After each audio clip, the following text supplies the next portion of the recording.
Top of the evening to you. Top of the evening to you there, sunshine. How are you? Good. Did you move that fish? Pardon? No. I can see the whole fish behind you now. Wow. I probably did one of these, maybe. Oh. Look at that. That's pretty amazing, eh? Joining us, he's Pete. I'm Ange. This is Fishing Canada Live on a Tuesday evening, a chilly Tuesday evening, by the way, in Southern Ontario. What the hell is going on with that, eh? It's wintertime, my friend. You know what? Very quickly, and I'm sure some of the people on the sidebar here will attest to this. We have a nephew out in Alberta right now, and he's running minus 15, minus 16 every day. He's been doing that for a while. Unbelievable. We're lucky to get what we're getting right now. It's crazy. Saskatchewan got dumped on there too not too long ago. I'm sure somebody from Saskatchewan will be on and tell us about it.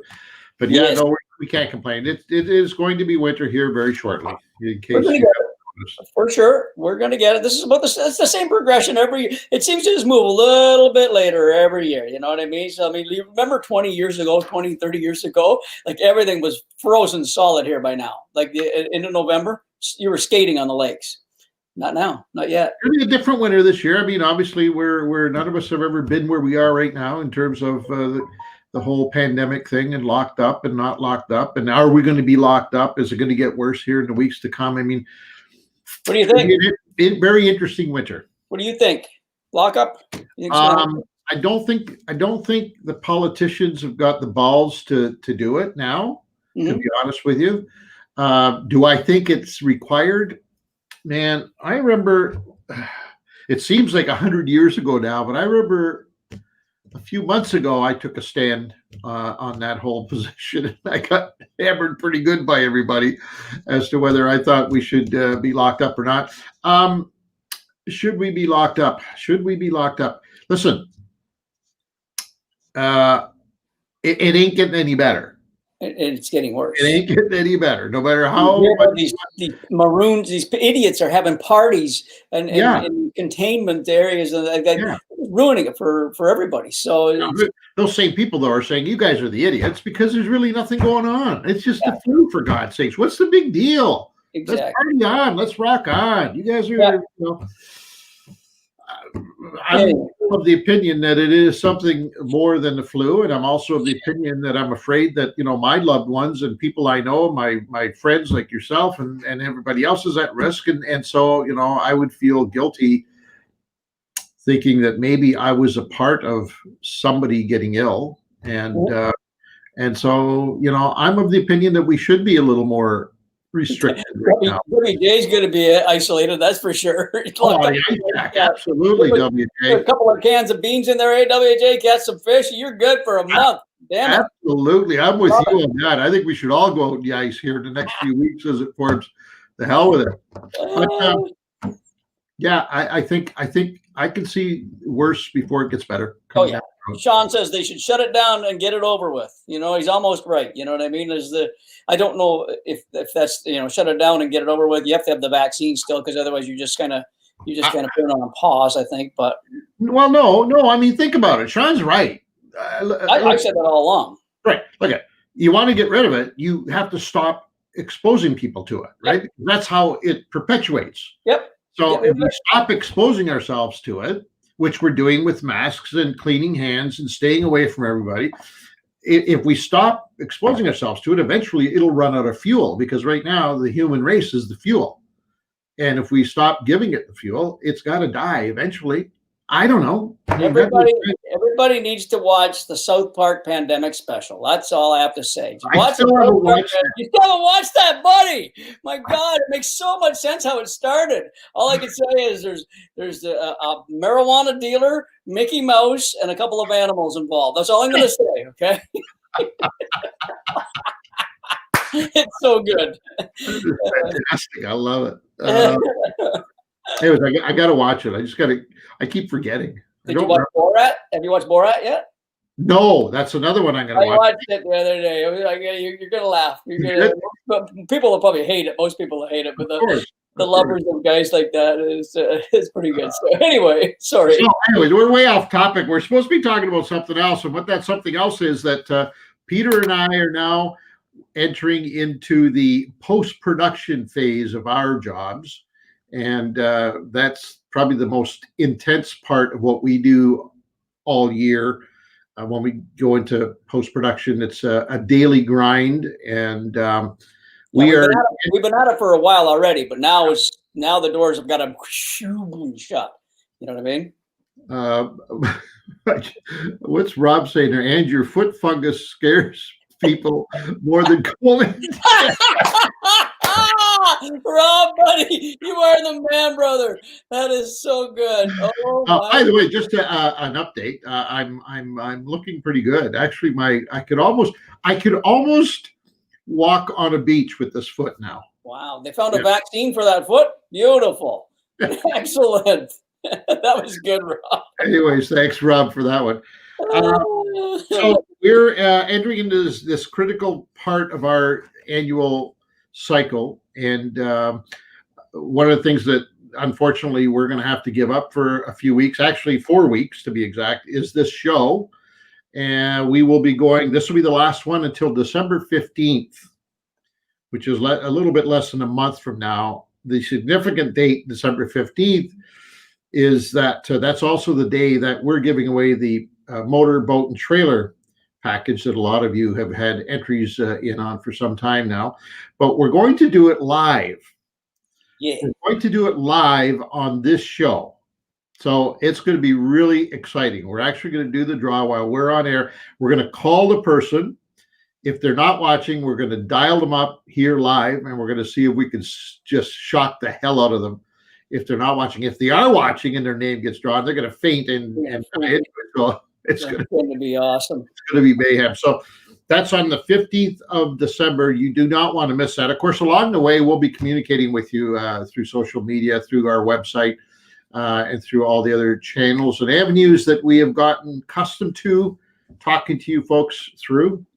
See, everybody's got to remember to realize that it's not just Ange and I. There's a team behind even these things seem so impromptu. They seem so off the cuff. Well, they are with Ange and I sitting here, but we got Mike, Jordan, and Sarah. All we're putting hours upon it when they need to go back into the post side of this company. So can they come on the air for a second? Can Mike? Is it possible for you and Jordan to pop up? And by the way, we got to say happy birthday to Jordan. It's his birthday today. It is his birthday. He hold on, maybe get me off. Put him on. Well, no, he doesn't have a camera going. Hold on. Wow, a handsome package like that on his birthday, and he doesn't have a camera going. Sheesh, I thought he's a little more vain than that. Come on. Anyways, happy birthday, Jordan. Just wanted to let folks know that there's more than just a Pete and I on everything that we do. Although we are the front and people see us and have gotten used to our ugly mugs and talking to us, there's a lot more to us than meets the eye. And Michael is just one, and Jordan is another. Pete mentioned Sarah. We've got Joe. We've got all kinds of people that work every day to try and make us look good. And thank God we have them, because could you imagine if we didn't? All I gotta say. So thank you very much, Michael. Mike's not saying a word. I'll just let him go. I mean, I'm not going to tell this opportunity. That's awesome.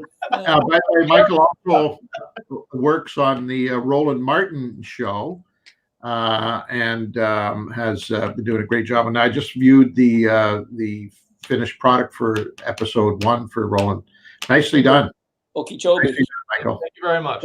He's got Roland's got a bass in that episode. Looks like it's half pregnant, half full of food, half whatever. It must be a belly full of shad. It's the most unbelievable. He's got a ball on the side of this fish.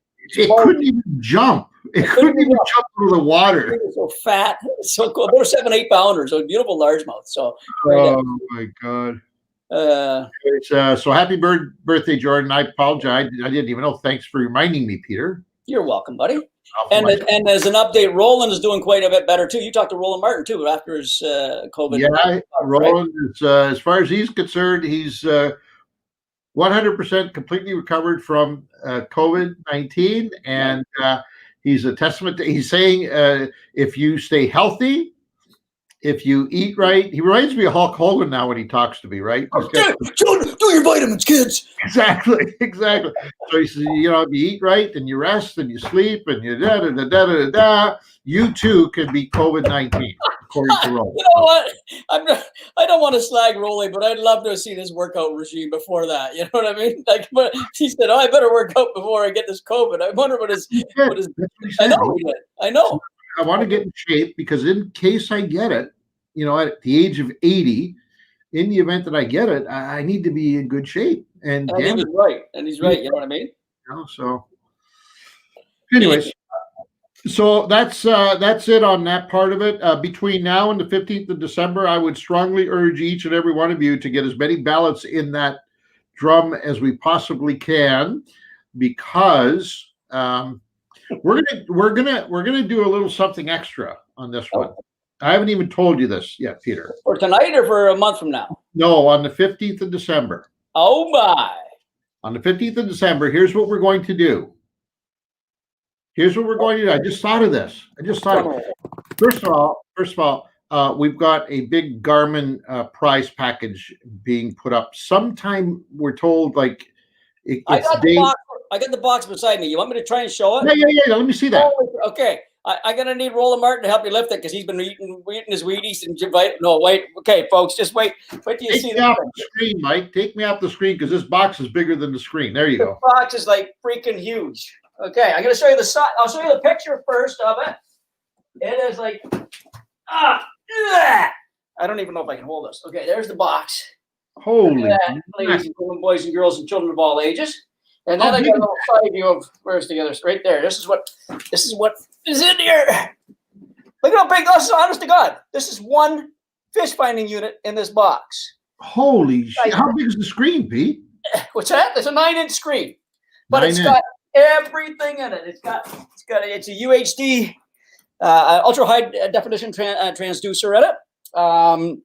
9-inch screen. Of course, it's a portable unit, but now they've put everything into it. Live scope, everything is in this unit. So in the bag, and we're going to unbox this later at some other time and show everybody what's in there. But in the bag, they've got it all set up. The fish finder here, the live scope unit here, your battery pack is here. It's just an absolutely amazing prize. Wow! And if nobody claims it, I'm taking it. How? What do we know the price of that? Thousands. Oh, I know. Thousands, for sure. Like. I honest to God, Ange, I wouldn't even know how to guess, but the live scope alone is $2,000. You know what I mean? It's a UHD 9-inch portable kit. It's a $5,000 item if it's a penny. Yes, probably is that. You know what I mean? So we're going to be giving that away sometime here over the course of. I have a feeling what they're planning is putting it up as soon as we get rid of the last Mercury 9.9. Correct. Yeah, it's coming up in a matter of days, right? The end of this month. So today is the 17th. So in a couple of weeks, we'll be giving away our last Mercury motor for the year. And I think on that same day, we'll be announcing that huge Garmin package will be the next. And we also have another small Garmin package, but you know what? We should throw that. We should get that one out like a 1 month draw, so people can get that on the ice as soon as they want. What? See, you're going beyond where I wanted you to go now, because what I want to do. Don't yell at me. I didn't. I said, Oh, okay. What I would like to do is offer that other Garmin package. Yes. On the 15th of December, when we make the live draw, if the person that we draw is on here live with us watching when we make the draw. I don't even know whether we have the technology for this, but we will find out. If the person is in fact live with us when we make the draw, they'll get that extra bonus of that Garmin unit. If they're not, then that Garmin unit goes on as the prize for next month, for the month after. Did I get it or not? I don't see. No. Yeah, because the guy's getting a boat, guy or girl's getting a boat, motor, and trailer package. We should. But they have to. They listen. It's the gauntlet that they have to run here, because first of all they have to get drawn, and secondly they have to be on here with us live. They have to remember that the 15th of December we're going to be doing this thing live. So to me, it's still a big chance if the planets align and the stars are all in. Why not? Okay. But if we don't, which we're probably not going to, if we don't get a winner live, we'll give away the Garmin unit afterwards as a next prize. All right. Done. Does that sound good to everybody? Everybody agree? Can I see a show of hands, please? That sounds all right. That sounds all right with me. All right. I wasn't talking to you, but that's fine. Okay, I'll let you get. Mikey, like that unit, eh? Mikey, get up there in Peterborough and drop that on Little Lake. Get some carpies underneath that thing. You'd be doing good.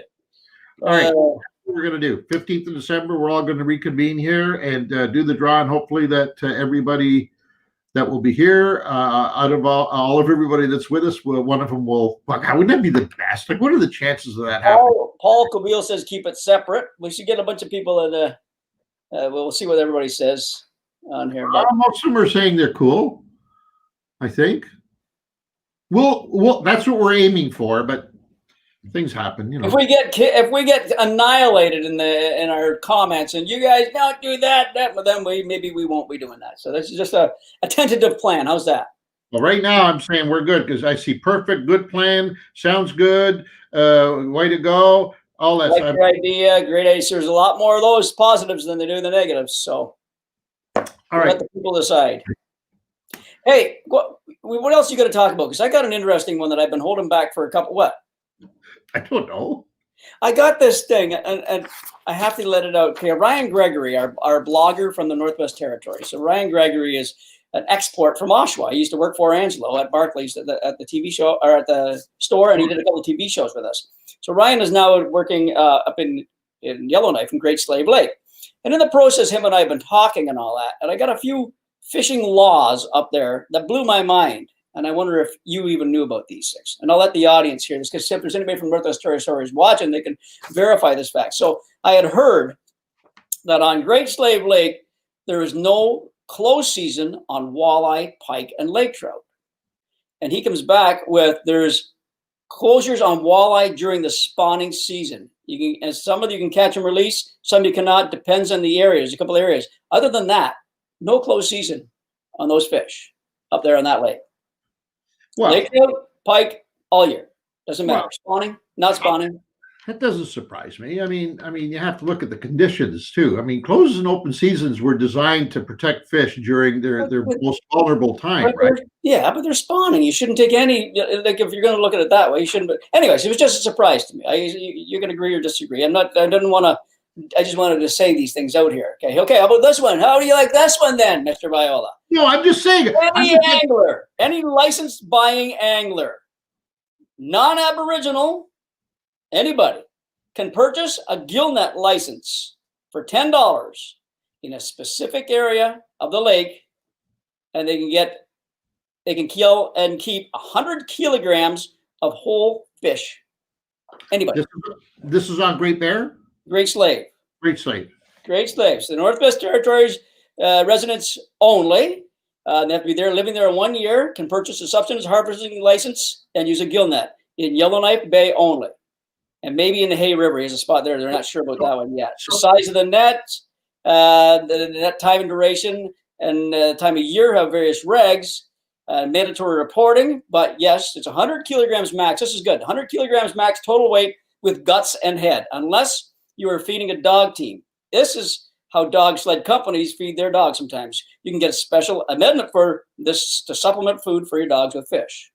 So I agree with it 100%. I think it's a great idea. You know why?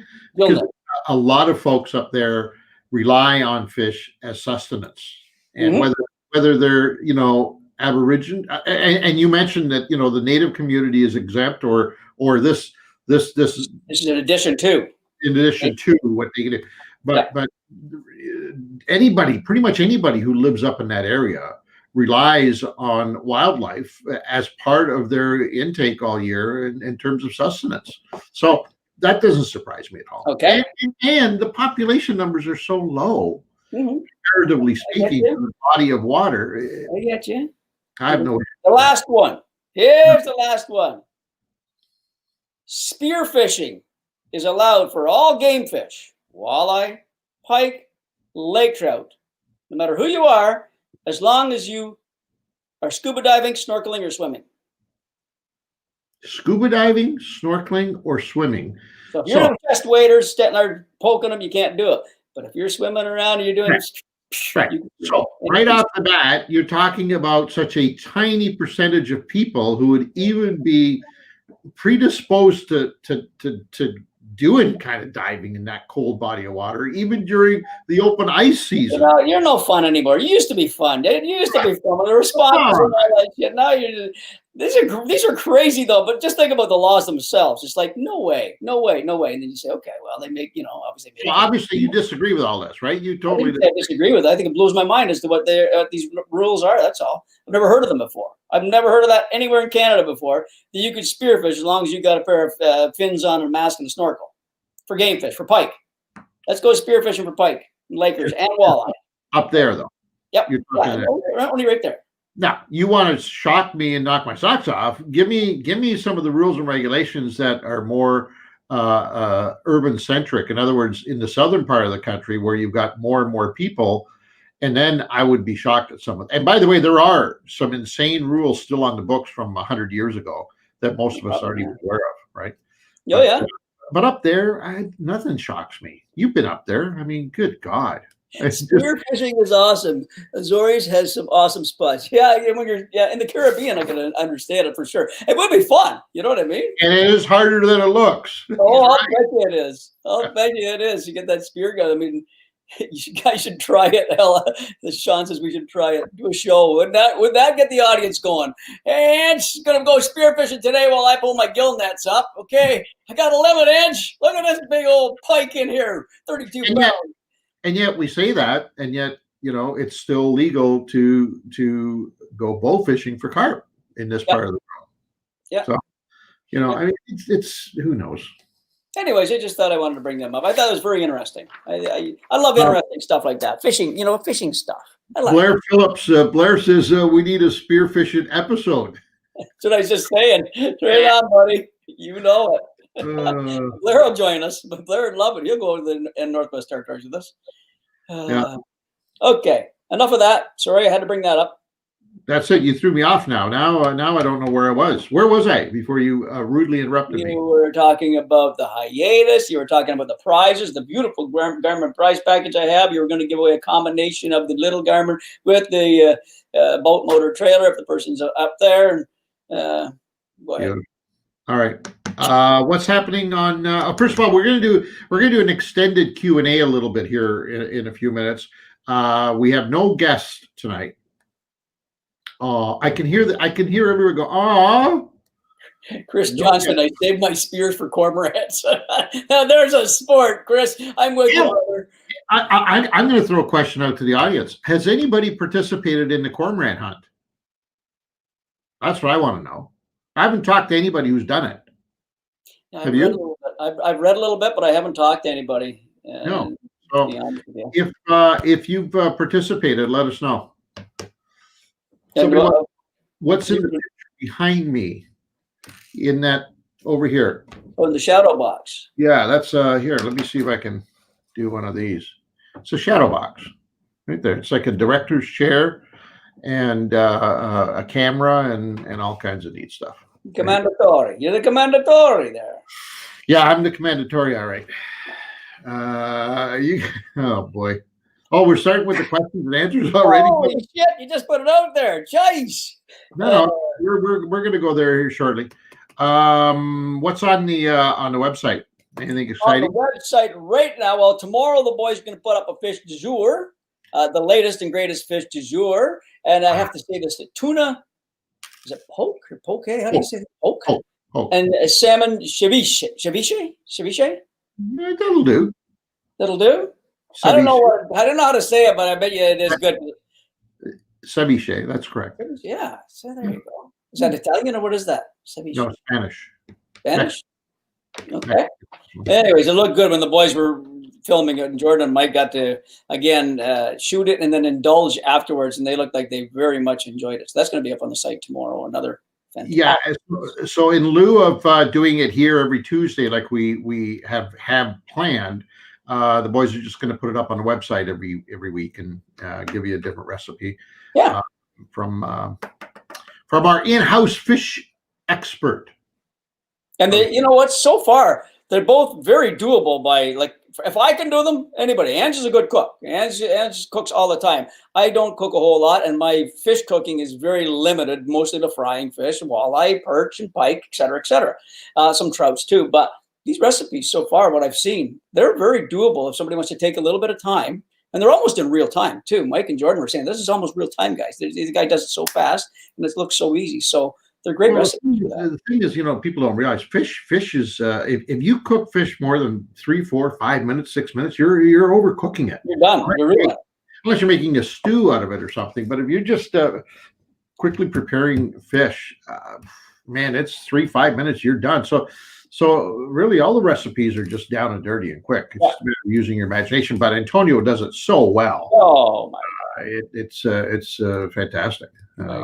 Yeah. But a very quick tip: when you're frying your fish, one time, just once, without any breading on it or whatever, put a fillet in the pan and just watch it. A walleye, especially, your clearish kind of, it turns to white. You just watch it, just cooks. You'll just see it go about halfway. You see it go to halfway, you flip it over. You won't believe how quick that happens, eh? Like that's a minute and a half. 2 minutes most. You know what I mean? Even in a thick fillet, flip it over. So you just watch it cook, and then you can the rest you can have breading on that, et cetera, et cetera. Here's a question worth asking. Clayton wants to know, how did Ange become a legend? Wow, that's a great question. I'm going to let the audience answer that one. Wow, because how did Ange become the legend? That's a great question. Huh? All right, we'll see what the audience has to say about that. I like that. As well, on the website, we found a great little thing. This is just a discovery that we just found on the Mercury website, but believe it or not, it's how to maintain your outboard motor. And I mean, although we all have our own little procedures that we do here and there, I mean, even Ange and I, although we have the latest and greatest, we like to upkeep our equipment as best we can.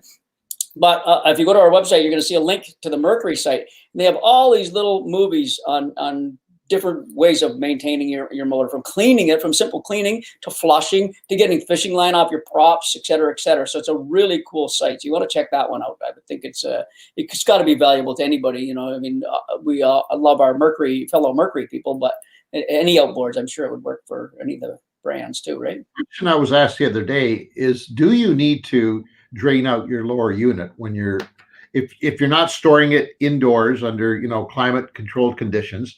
Do you need to drain your lower unit? The gear oil? Mm-hmm. What I've been told is, as long as you change your gear oil freshly in the fall, going into the winter, then it won't freeze. That oil or lube, what do you call it? Hydraulic oil, whatever it is, gear oil. It does not freeze. But if you have water in there, so that's the problem. Sometimes water inadvertently seeps in through the seals, et cetera, et cetera. You don't want to go without maintaining it that way. So you make sure you get that gear case oil changed.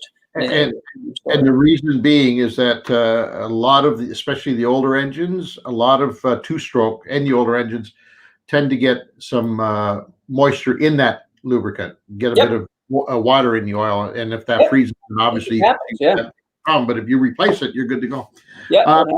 We gotta before they slide by me here, we gotta answer some of the answers to why or how did Angelo become a legend. And Ruben says shameless self-promotion. Not bad. That's pretty good. I agree with that one. Every Saturday morning, okay, by starting Canada's premier fishing show after a pioneering tournament career. There you go. Very nice, Ruben. You redeemed yourself after the shameless self-promotion. He followed his brother to stardom. So Reno he pulled me to stardom. Okay, that'll work. Pete and you guys do ice fishing show. That's it. Okay, so he and his older brother were so far ahead of everyone, getting on national TV. Just amazing. All right.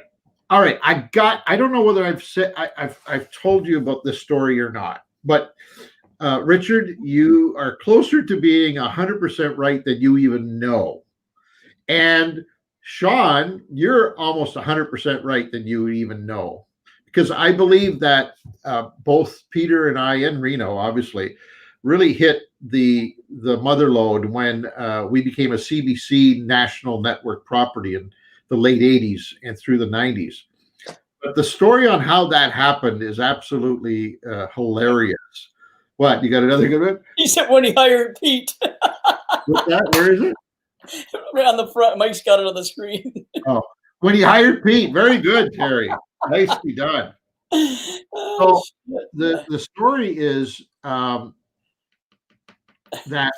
we had been struggling, like everybody else, early in our careers, to get airtime, because at that time, fishing wasn't exactly the most popular TV commodity you could get. And the other problem is there were only, like, I think 12 television stations on TV, so right. There was more product than there was distribution areas, right? So it was tough for us to get on air. Anyways, so we were hit and miss here in small markets, mostly in Ontario, but Reno, my brother, who had befriended a CBC program director in BC on the west coast of the country, they got really close. We couldn't get the Fishing Canada show to play on the west coast because this particular gentleman, who was in charge of CBC, all of CBC's acquisitions for the province of British Columbia. He loved the show, but he says, I can't have you guys on the air out here. You don't shoot very much BC stuff. If you shot BC stuff, then it'd be great. And at that time, Pete, I think we were shooting one episode a year on the West Coast, maybe, if that. Maybe one or two, yeah. So anyways, but regardless, he loved the show and he kept in touch with Reno. And then lo and behold, the same guy, his name was Ron Devion, or still is Ron Devion. Hopefully he's still with us. He became program director for CBC National Network. So he went from being a regional program director to being the head chief for the whole country. And that's how it happened. Reno contacted him and got a hold of him. And next thing you know, now that he's in charge of Canada, the Fishing Canada show made sense to him. So they picked it up. And I think that really gave us a kick in the pants and shot us up into certainly in terms of a national audience, it was what we needed, and it's great help. So you're probably right. I did follow Reno because he's the one who made that deal work for sure. Oh, he was a little pit bull back then. Remember that? He was just like a relentless little pit bull, man. He was good. For sure. Oh, God. Anyway, so that's how it happened. Moving on. And there was one more. We have one more thing on the website. There's the Bay of Quinte fall walleye article, which is going on right now as we speak. They're starting to get. I'm getting reports from guys out there that are having some 2 and 3 fish days and some 4 or 5 fish days and all that, and some big fish again. So if you want to read an extensive article on the Bay of Quinte fall, like in particular this time of year, even if you're not going to go there. But you just want to read about what everybody does out there, what Ange and I do out there. It's a pretty good read. And then as well, we give you a list of guides. I mean, to their websites, we have places you can stay, Merlin Park and Pickerel River Inn. There's lots of links, et cetera, and then we link to all the baits that we have been using in the past, and then the transition to the newer stuff and why and all that stuff. It's a pretty involved article. It's took some time to put together, and I think people so far are responding quite well to it. So. Are they? Did you reach out to Scott and some of the other boys? Are they running regular charters this year? Has COVID changed the setup? You know what? I didn't ask that part of it, but they are running charters. So what's happening with Scott, for instance, Scott and David, they're the Walcott brothers that are out there, and they're based at Picton Harbor, and they got 2 big boats, giant boats. David is on the water 6 days a week guiding. Scott's on only boat 2 right now, but he's working on his West Lake property. Remember where we stayed that time over on West Lake? So they're doing a great, big, gigantic reno over there too. So that's taking up most of Scott's work and Scott's time. So, but they are together putting 8 days a week on the water right now. So I'm assuming there's got to be some kind of COVID protocol because their boats are very different than anybody else's. Their boats are enclosed. There's a nice cabin inside the boat with a bench and heated. Like if you want to go fishing in luxury and comfort at this time of year, you get a hold of the Walcott boys and you go there, because I'll tell you what, it's like no other. It's luxury at its best. You can be warm, but I'm sure it's a small little cabin area, so there's got to be some kind of protocol in there. You know what I mean? With the cold, right. Or maybe they make them stay outside at the back. I don't know. And then the other one is Kevin Lavers at Merlin Park. Kevin just has a 22-foot walleye boat, so he's more traditional. Does the same stuff, out planer boards, et cetera, but he's an outside boat. And I know Kevin will be guiding right now too. I don't know how they situate the people on the boat, but I would classify, for those who have not fished that fall fishery in the Bay of Quinte, and especially for those of you who have not experienced it with a high level guide, like any of the ones that Pete just mentioned, I would classify it as a bucket list trip, wouldn't you? Yeah, I really would. Yeah, it's so different. Yeah, you know? It's one of those things that you have to do to experience. First of all, that extreme fishery, because it is extreme. Well, you can imagine this time of year from here on in, as the colder it gets, going out on Lake Ontario, even though it's the Bay of Quinte, it's still big water and cold and windy and miserable and water spraying and ice forming on the deck and like all the things that you would expect fishing in November and December, right? Yeah. But I got to tell you, the adventure that it will give most people the opportunity to experience is next to none. When you hook up into a double-digit walleye, and it's your personal best, and out there, if you hook one up, it's probably going to be your PB, without question, right? The excitement that shoots through your body when that happens, you could be naked and you wouldn't feel the cold. Yeah. So it's definitely one of those must-dos once in your life. Yeah, you know what? Good point. Good point. And I'll tell you another thing. That I've caught a lot of walleye in my life, but I haven't caught a whole lot of 10-pound plus walleye. And the by far majority of the 10-pound plus walleye I've caught are in the Bay of Quinte. It's funny because you get these goals. But for the longest time, I lived in Napanee and fished the bay my whole life. Never had a 10. I always had 9s, 8s, 7s. I was going nuts. Everybody's getting these 10s, and I was going crazy. Long story short, I got my 10. I was just went nuts. I went, oh my God, look at the size of this fish. Then when you get an 11, it looks that much bigger than a 10. When you get a 12, it looks just that. And when you start, I've got a couple of 14s now. I've got 2 fish over 14 pounds. When you see a 14-pound walleye, folks, you are not going to believe what that thing looks like in a net. It is gargantuan. You'll swear it's 20 pounds. If you don't know what a big walleye looks like, you're going to say, that's a 20-pounder. It is that big. It's a 34, 35-inch walleye, 34-inch fat walleye. And it's just the most incredible sight you'll ever see. And there's a good chance at that every year there. Oh, for sure. For sure. By the way, I have to mention this. I got told earlier today that apparently my daughter was on here, has been the last couple of weeks, and making comments and saying hello, and I ignored her. Have you noticed Abby on here? Nope. Did she go on an alias, or did she go on? No, I think she was on. I think last week or the week before, wasn't she? I thought I saw a comment or something like that. But I did not notice. So if anybody sees my daughter on here, let me know. I'll look out for Abby. If it happens again, it might be. You heard about it, didn't you? Is that right? She gave it to you. She gave you the gears. Atta girl, Abs.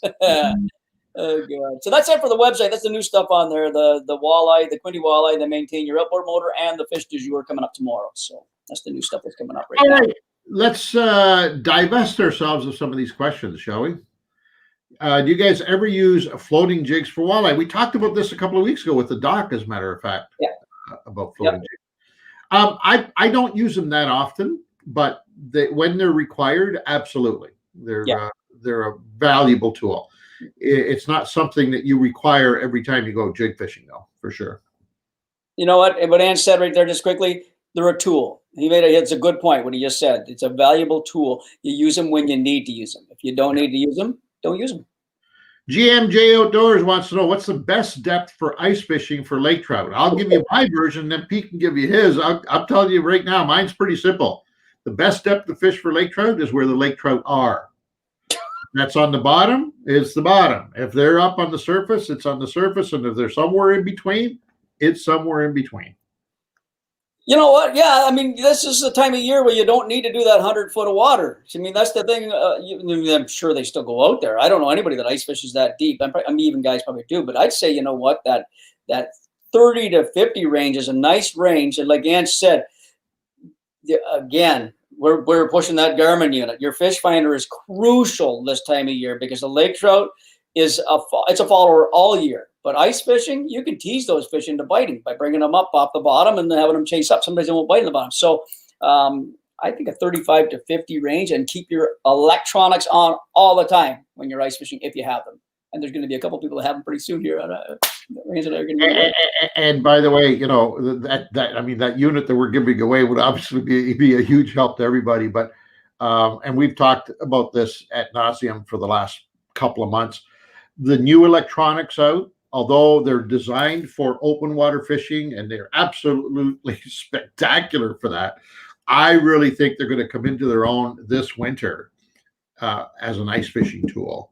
Oh, yeah. And that is that live scope that we've been talking about. I really believe that anglers that are going to be deploying live scope this year through the ice are going to have a distinct advantage over all of the other anglers on that sheet of ice that don't have it. There's no doubt about it, right?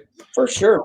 The reason being is you're going to be able to put your transducer in a hole and look all the way around in a big area around to the sides, not just necessarily below you. Now you can say, oh, look over there. There's a school of perch or crappies over there, 55 feet, go over there. You know what I mean? So it's, yeah, these things are bundled. They're called ice bundles, but what Ann said, they're open water / ice bundles. Do not be stuck in that, oh, I got to put it away for the year after the winter's over for the spring.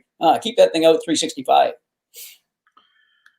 What type of jigs do you prefer for ice fishing?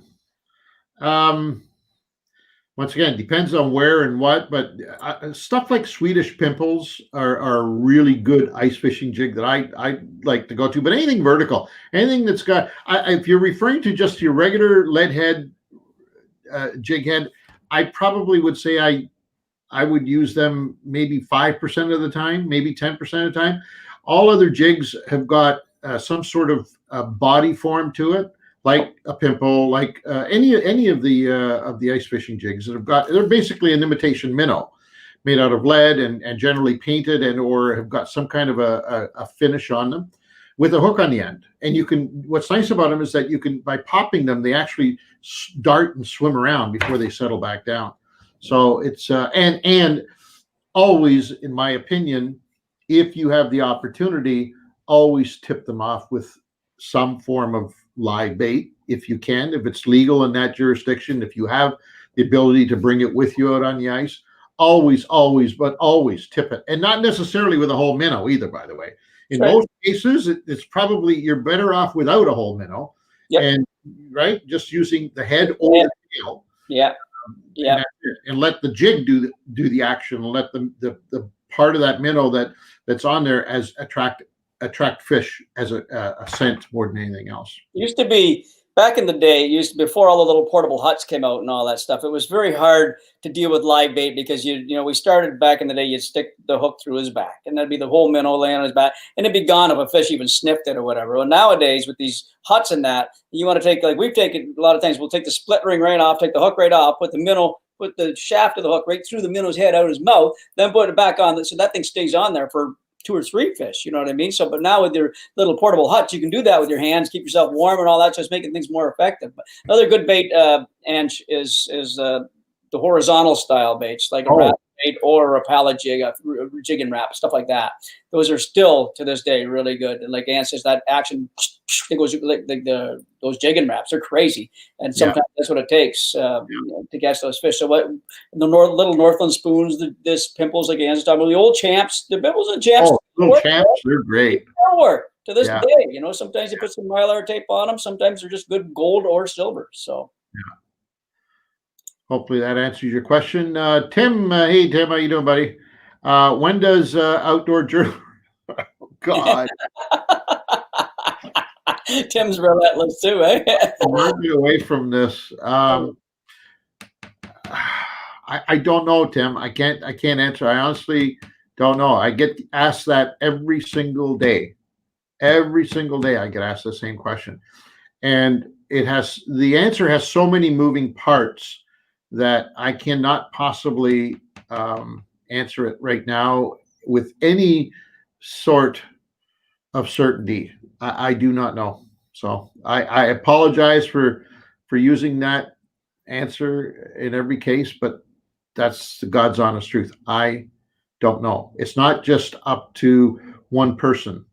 It's a whole collection of events and people, and not to mention, and I'll be honest with you, not to mention the fact that I've been doing that show for almost 30 years, and committing Saturday mornings for 2 hours, every Saturday morning for 2 hours to go live is, I know it doesn't sound like much to most people, but it's huge.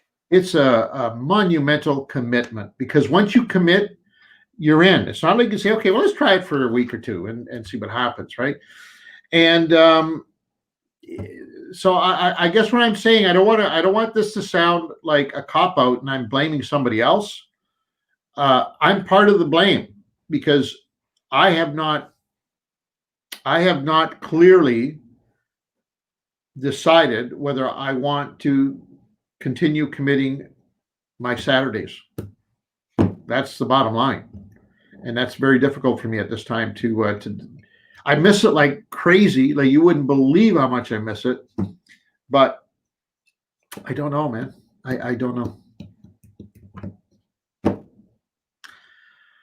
What are your favorite rods and reels for walleye? There you go, Pete.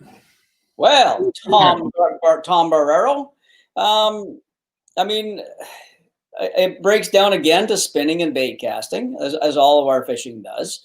I'm going to say I use spinning more than I do bait casting for walleye. Probably 2/3 at least, or 3/4 spinning to a little bit of bait casting. All my jig fishing, for 99% of my jig fishing, is with spinning gear. I like a lightish, medium fast kind of 7-foot rod in that area. The same stuff I use basically for smallmouth bass goes for walleye too. 10-pound test braid to a nice little 8 or 10-pound fluorocarbon leader does most of the deal for me. I will run some straight fluorocarbon sometimes, depends on the day, but I like that braid to fluoro. I'm getting used to it even more now for walleye and smallmouth. The more you use them on multiple species, the better you get with the tools too. You get a better feel for it no matter what. The times I do use bait casters are when I'm throwing big cranks, when I'm throwing big baits, like casting a big crankbait. That's something I need to get down quite deep. And you just, with spinning, it won't handle that torque when you're reeling it in like that. If I'm throwing light crankbaits, which I do a lot around the weeds, etc., spinning's great for that. Spinning with a limber rod and maybe some braided line. You can throw, small little shad wraps and small cranks like that. The Berkeley cranks, there's tons of them out there that are very light. Spinning is great for that. Nice limber rod. When you're throwing those hard baits for walleye, especially, you want to use a limber rod. You want to make sure that rod's got a lot of flex, especially if you're running braid, because weed walleye are crazy. They fight so much harder than any other walleye. I don't know why, and Ange will attest to that, because he's done it through the Kawarthas here his whole life as well. And there's something about weed walleye that they just go nuts. So when they're hitting your cranks, you got to have a nice soft rod so that you have a lot of give.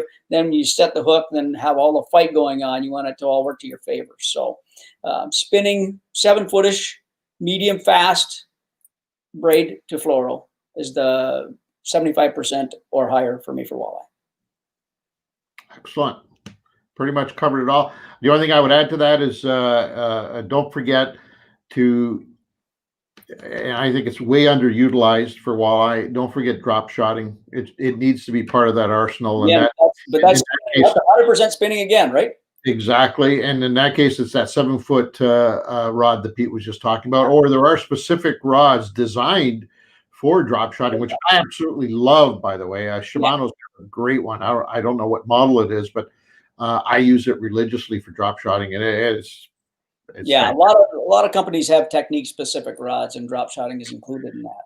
And Barry Malone wants to know any further updates on possible Lodge 88 trips. As a matter of fact, I'm glad you brought that up, because it is very much still in play. We just have to decide when we want to unveil it. but we will be giving away a trip for two to Lodge 88 for the 2021 season. I would like to say probably early in the new year, but it will be coming up.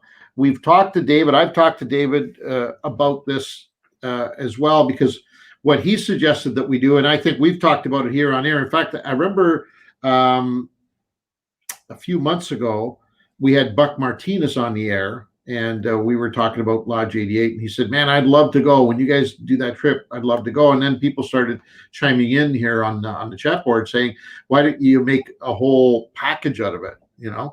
And so we are contemplating that.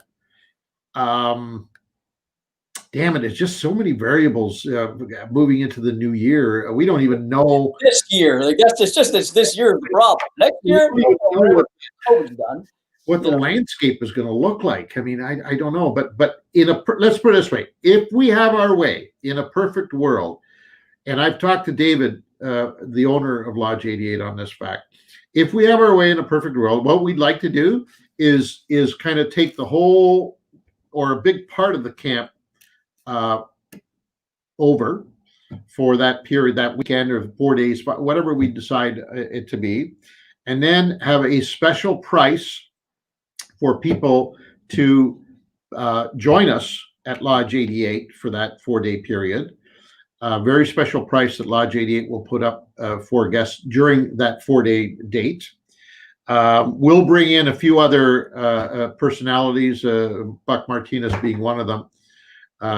Maybe we throw in a Roland Martin. Maybe we throw, I don't know. We'll come up with a package. But the deal would be this: is that we publish those dates, people book those dates, and then we make a draw for somebody from that group to win their trip free. So that's what David would like us to do. How the logistics work, I don't even know whether we from a legality standpoint, whether we can do that without opening it up to the general public. So these are all things that we're going to look into. But if we can, I think that'd be the best way to do it. We'd have a blast. It'd be a fun trip for sure. Yeah. And then, of course, we have the other problem is that if we do that with David and Lodge 88, we have a few other lodge owners who would have their have their lower lip sticking out at us. So we would probably have to maybe an annual thing, bud. It's an annual thing. Then maybe we make it an annual thing, and I don't know. Chance.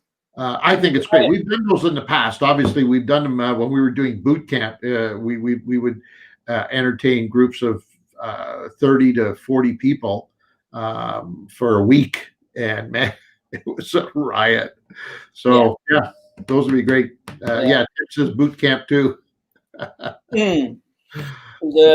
What was the Tim's got another one. Very quickly, what sort of shape are Northern Lodges in right now? A lot of the lodges are open. They are just doing it's funny because you're asking this because Ange and I have been talking to a lot of them this week especially, and like Eric at Esnagami Lodge, she said that they're totally different in the dining areas. It's every second seat. It's every 2 weeks this, or there's every second trip and all that. But what they're doing, a lot of these camps, is in what Ted Putnam told us, is they're working on their camp a lot too. They're upgrading everything in these camps, making them that much better for when all this craziness stops. So they're still going. A lot of them are closed now for the winter, of course, but they're bettering themselves still. They're doing whatever they can to a lot of them did not open. A lot of them just couldn't see fit to open because their clientele was predominantly American, and of course that border issue is a huge problem for some of our operators. But you know what? As we've been saying all along, to them and to you, maybe it's a perfect opportunity for them to depend less on American guests and more on us, more on Canadians. Maybe 2021 will be the year when we make that change, and that'd be great. So we'll see. Yeah. We'll keep you informed on that, but we will definitely be giving away a Lodge 88 trip in 2021. As long Viola, don't bring your blowhorn. That's all I ask. Okay, don't bring that friggin' Russian army horn that you had at boot camp. People, you don't do that to our friends. Okay. So what I do at these camps, just so that you know, is nobody gets a break. If you want to stay up and play with the boys at night, you got to get up with the men. And the men get up at 3:30, 4 o'clock, 4:15 at the latest. Meaning, if you're up all night, be prepared to have a loudspeaker blown into your ear to wake you up at those ungodly times. That's tradition on our boot camp. So just so that you know. And I never miss a morning, by the way. He walks around like a lunatic with his horn. He just gets everybody, oh no, Viola, get lost. Here he comes. You can hear him coming from halfway across the camp. It's a riot. Sounds like war pigs. Tony says, Ange, I don't mind leeches. I don't know. Oh, leeches for ice fishing, maybe you're saying, right? No. Tony's talking about leeches with Nick at Lodge 88. When Nick didn't like him and all that, I'll bet you. Oh, right. Perfect, Tony. Gotcha. What's the best time to use snap weights for walleye in northern lakes in Ontario? Wow, that's a great question. Never hear anybody asking that. Right? Yeah, I bet you Barry read that article we had on there. You put the snap weights on there. Barry, it's obviously you're trying to get deeper with snap weights. Right now, depends on, he said walleye, didn't he? I think he said walleye. Yeah. You're obviously fishing really deep lakes to begin with, because let's be honest, some of the cranks you can buy nowadays will go down to 30 feet of water, right? 25, 30 is not a problem getting down to it nowadays with 15-pound fluorocarbon with even 20-pound mono. You can still get down that deep. These cranks go that deep. So you're talking about getting down even deeper than that. So you're pretty much talking the summertime. Once the spawn is over, the fish have moved out, the summertime and into the fall. I mean, there's Ange and I have discovered through the years, we kind of break our populations of walleye into two groups. There's the open water group that feed on schools of bait fish all year long. They don't care about going to the shallows. They go to the shallows to spawn and breed, and that's it. And then the other ones that go to the spawn, and then they find the weed beds, and they find the shoals, and they find everything else like that. You're looking for those open water fish. So right off the bat, you need your good electronics to show you. You got to figure out those are walleye. That's the toughest thing sometimes, because they might be suckers, it might be lake trout, who knows what they are down in the deep. And then you got to start running your snap weights out there. So that mid-summer time when the water temperatures are heavy duty and work from there. But snap weights, you got to remember these ones that we're running out on Quinte, we're trying to get that bait down there 40 plus feet in 100 and something feet of water.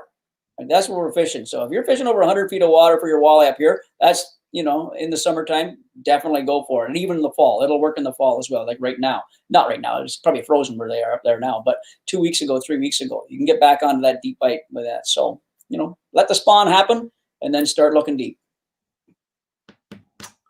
Good answer. Hopefully that works. Hopefully that works. I'd like to, and let me know your results. I'd love to hear your snap weight results up in the north. For sure, that'd be cool. What do we got? What's your favorite species to fish in southern Ontario? Oh. Wow. Well, personally, I've got to say that smallmouth bass has kind of been on my favorite list for a few years now. Prior to that, largemouth would have been that fish, but I think smallmouth has taken over, and not just southern Ontario, anywhere. Pretty much their range has expanded so much in the last decade. It's just incredible. So I'm going to have to say smallmouth for sure. I'd say largemouth bass, bucketmouth bass, and bigmouth bass have been my three favorites right there. I'm very biased still to largemouth. I still love it. I can't get enough of it. I don't know what it is about it, because the smallmouth, like Ange was talking about, fights better than largemouth. I guarantee he fights better. 6 pound to 6 pound, there's no comparison. But there's something about largemouth fishing. It's about the hunt, going after that fish, the whole game. There's something about it that just keeps drawing me in every year. I'm not even done this year. If I can get out one more time this year, I'm going for it. But it's fewer and far between. But it's just I love largemouth fishing. Something about it. Yeah, it's more of a hunt than I think than any other type of fishing. Yep. And there's a lot of visual contact that you make with the fish, which is always exciting. Mm-hmm. But it's more of a hunt. You're right. Yeah.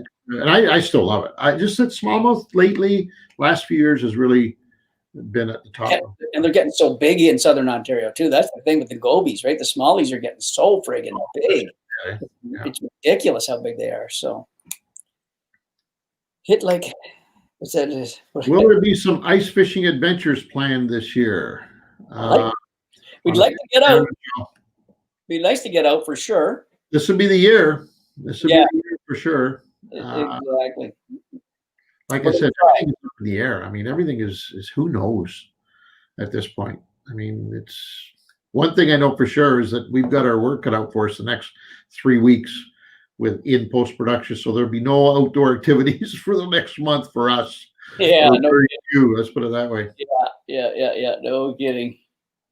And Richard Hansen agrees with you. I'm advanced smallmouth are the best for sure. I mean, most people are gonna. I mean, I wonder. Maybe we could ask the Yachties. What do you like better, largemouth or smallmouth? And a mini poll there. Is there a preference? Because we know I get the smallmouth is a better fighter, et cetera, et cetera. I like that, but I want to throw this up. Richard Corkum. What causes gill lice in speckled trout? Never even heard of it. Never even heard of it. I'll tell you, you stumped the chumps.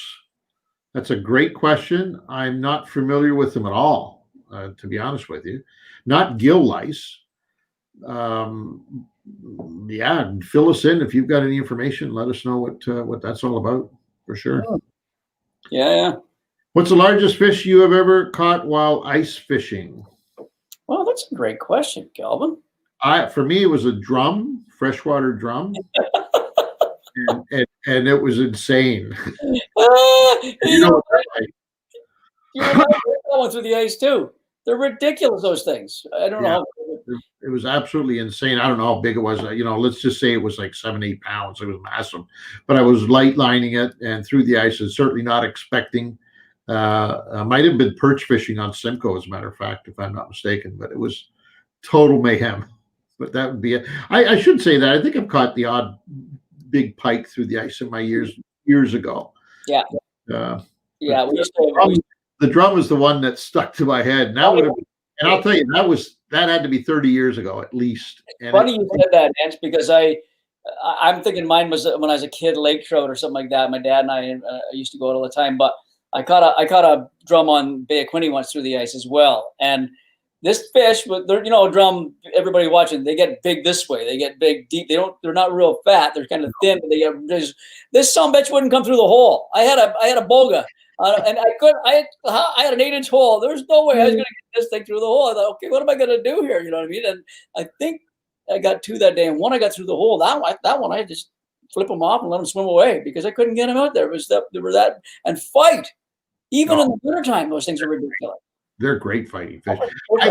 It's one of those underutilized fish, in my opinion, that we don't target. None of us really target. It's like carp. It wasn't until a few years ago that we started targeting carp. But I don't know of anybody who ever says, okay, I'm going to go out sheephead fishing today. No, it's always an incidental catch. But I think if we got better at catching them and finding them and whatnot, I think it'd become a great sport fish because they are a fighting machine.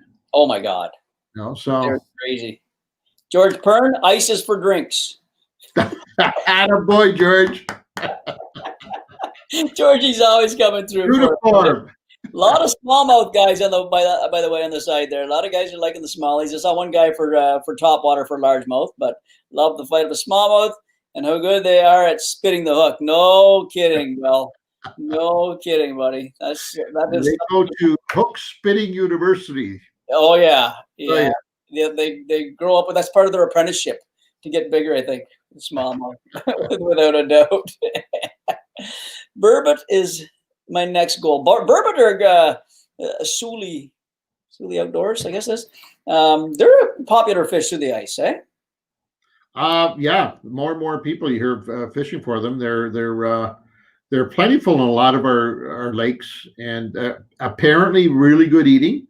Yeah. I can't tell you that for certain myself because I don't think I've ever tried it, but apparently very good eating. So And they spawn under the ice. That's the key to these because I don't think there's a closed season on them.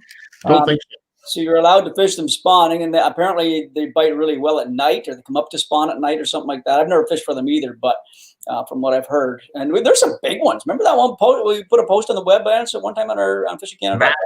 Giant. Yeah. It was unbelievable. So, yep. Okay, what else we got? Mike, throw them up. Throw them up there, bud.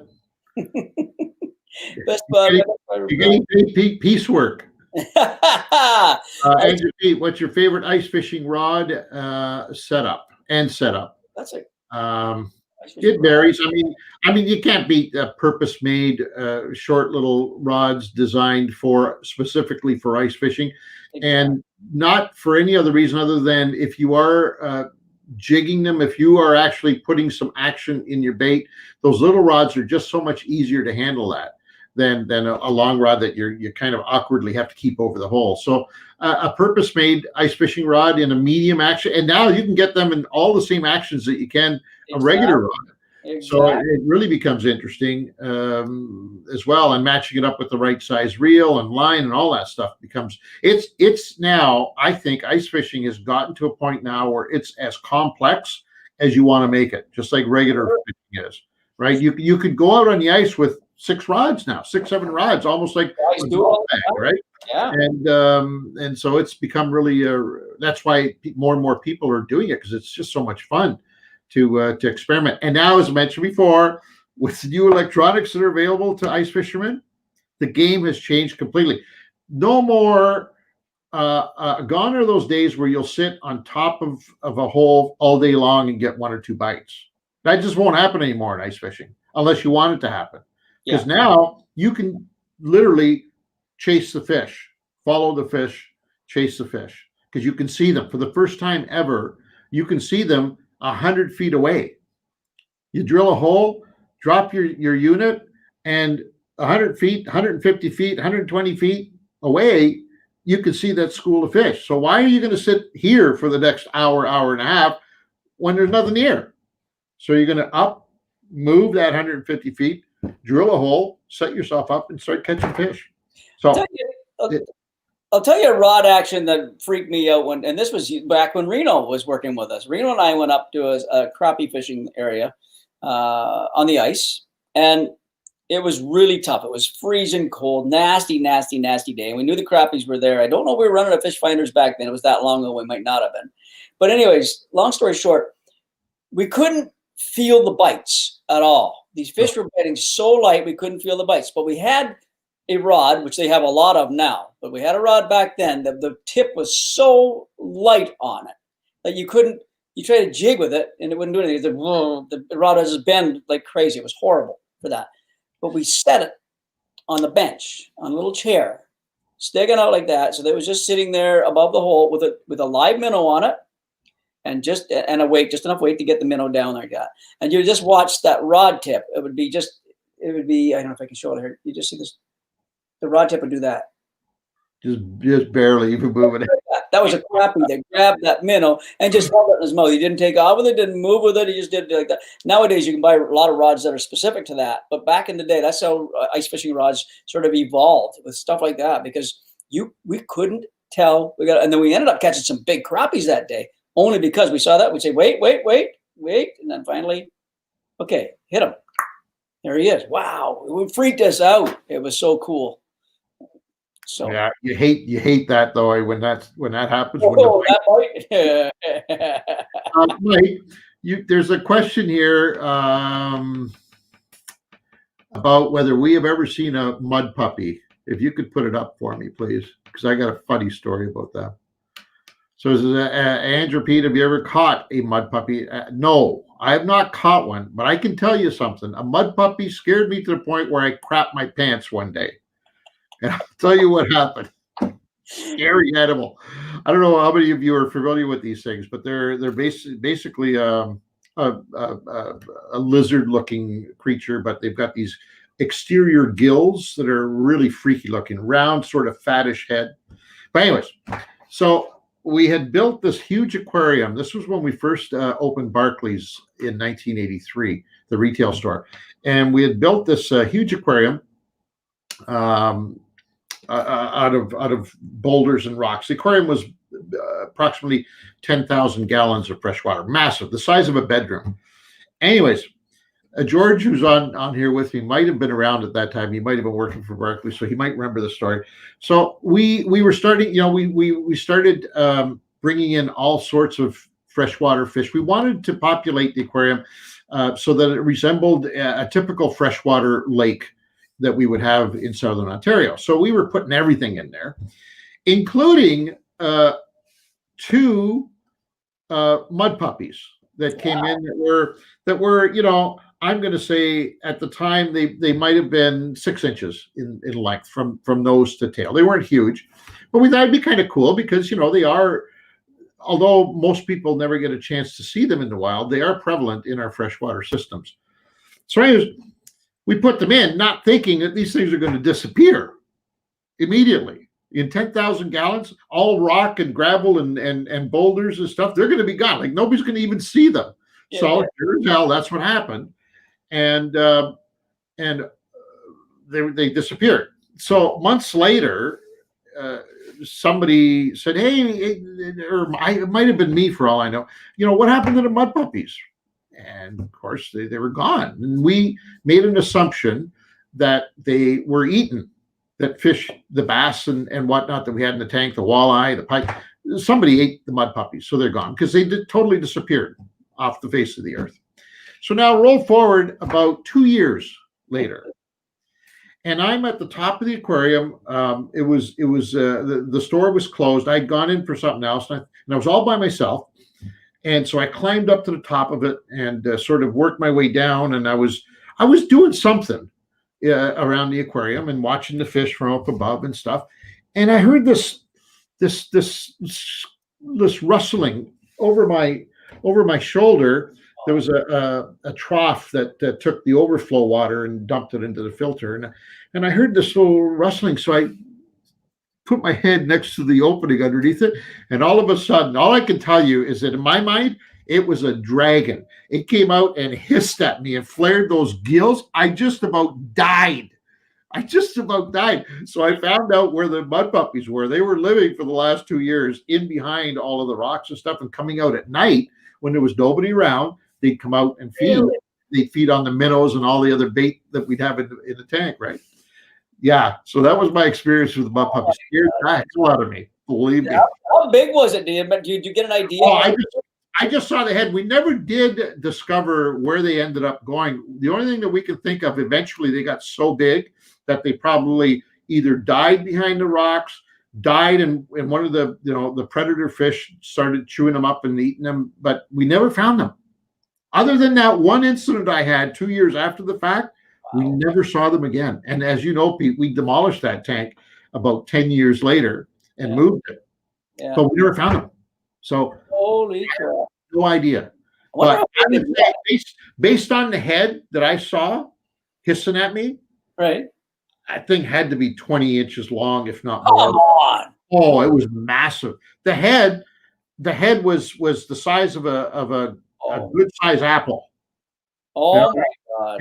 And the flared gills, oh my God. And the head. Do you still have those gill things? Like, do they keep that their whole life? Yeah, they're an external gill because the fish can breathe both water and air, right? Or not fish, whatever it is. I don't even know what it is, whether it's a fish or a reptile. But yeah. So, anyways, that's a long about way to tell you. Yeah, I've had an encounter with them. Never caught one. I'm curious. Has anybody ever caught one? That would be I've seen them caught. I've never caught one, but I've seen them caught. And I've seen people bring them in buckets to say they caught them on the line. But I've seen them like literally right beside me, and I didn't touch them. I said that's pretty gross, And we always ask ourselves when we're using lizards as bait, especially Carolina rigging lizards. We always say, well, why in the world would a lizard work? Well, that's what a mud puppy looks like in the water. Exactly. That's exactly what it is. That's exactly.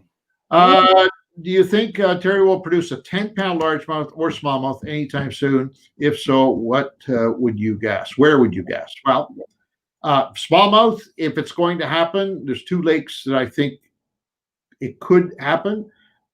Lake Simcoe would be one, and of course the St. Lawrence River. I think that's probably where if it comes, I think it'll come out of the St. Lawrence at some point. My opinion. You know what? I definitely would agree with you.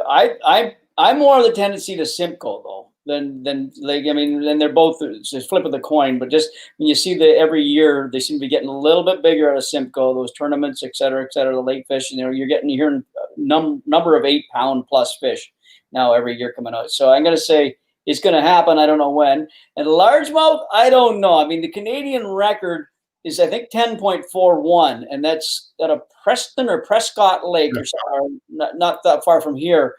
There's even questions on the legitimacy of that one.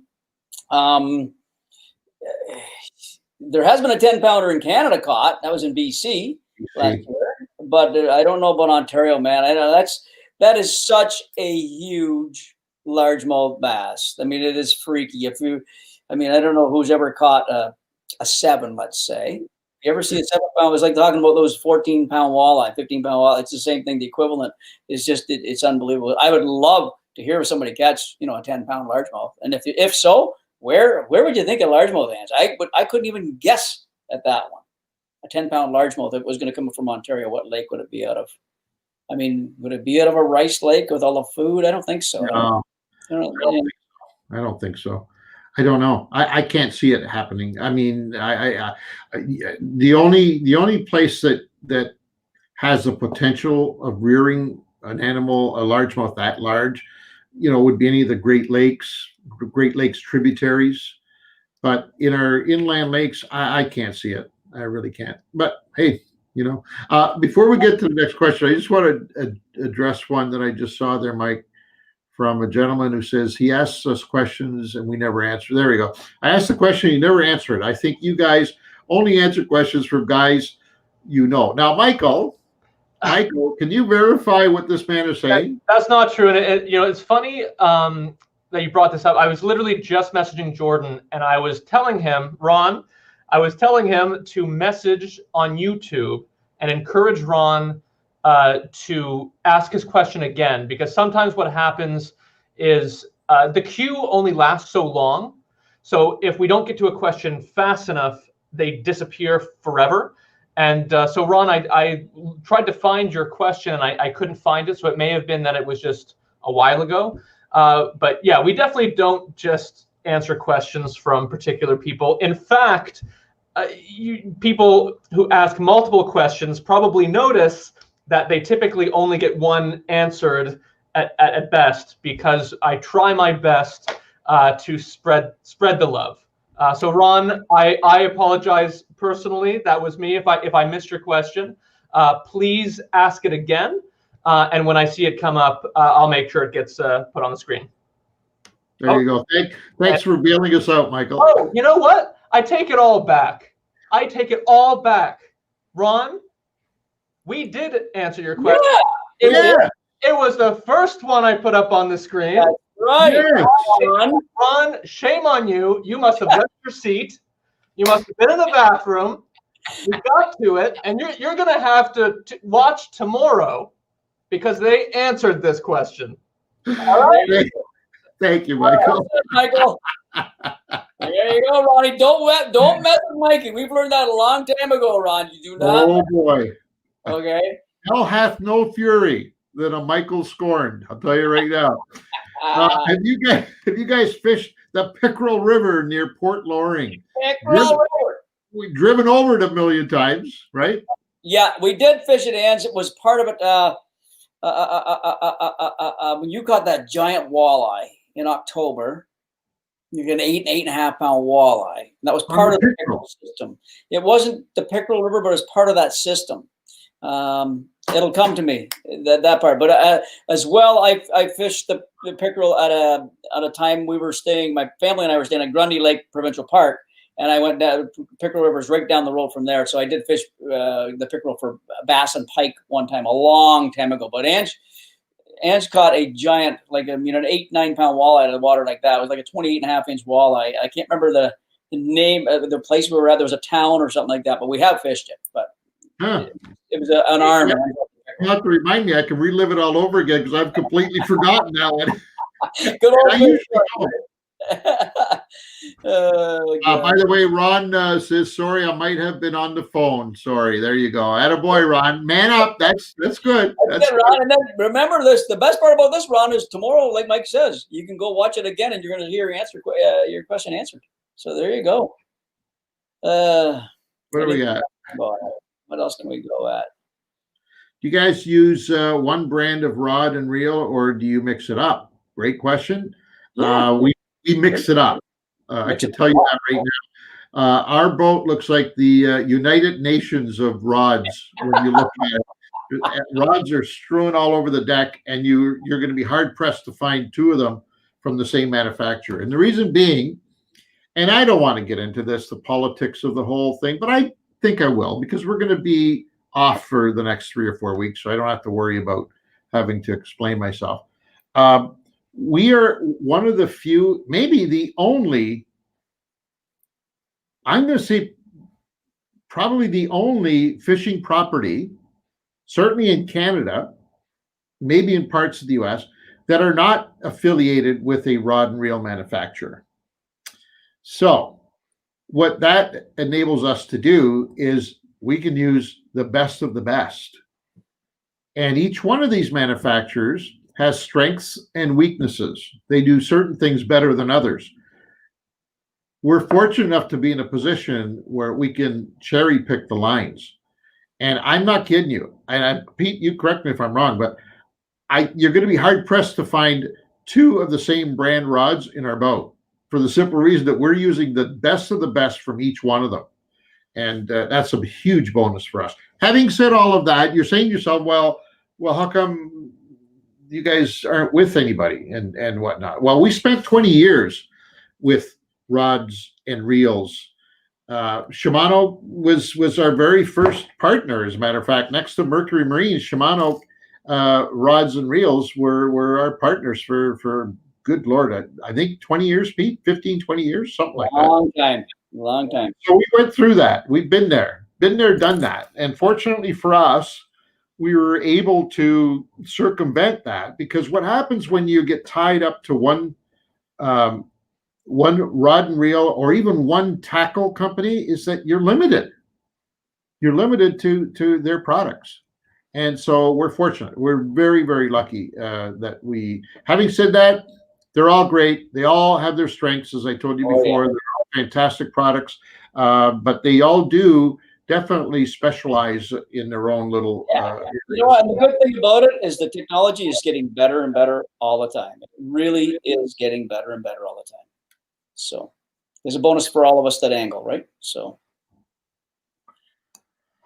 Okay. What else you got there, Michael? Have you guys ever fished the Grass River in Manitoba? No, I haven't. I'm not going to say no right away, because I believe it does sound familiar, doesn't it? It does have a familiarity. Maybe you could put a point as to what area it is in. Or am I thinking Grassy Lake, Manitoba? I don't know. I honestly, I'm not prepared to throw it out the window at this point. We might have, but there's something about grass in Manitoba that I just can't quite recall. Josh Somerville, any luck catching fish on Sturgeon Lake? Was there in summer and no luck. Hey, you're about the 10th person that I've talked to that fished sturgeon this year that didn't have luck on that lake. That's funny. It must have to, because one of our past guests here, Chris Hockley, speaking of a rod and reel manufacturer and bait from Rapala, Chris said he had a great year on sturgeon. Great year.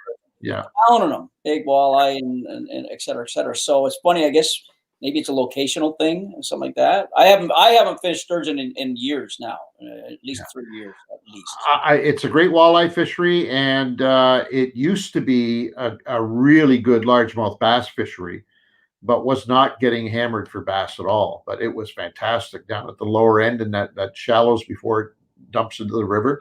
Goose Bay or something like that. Is that what it's called? Goose Bay? Goose Bay was fantastic. Had one of the best spinnerbait bites on the planet going for a few years. White spinnerbaits.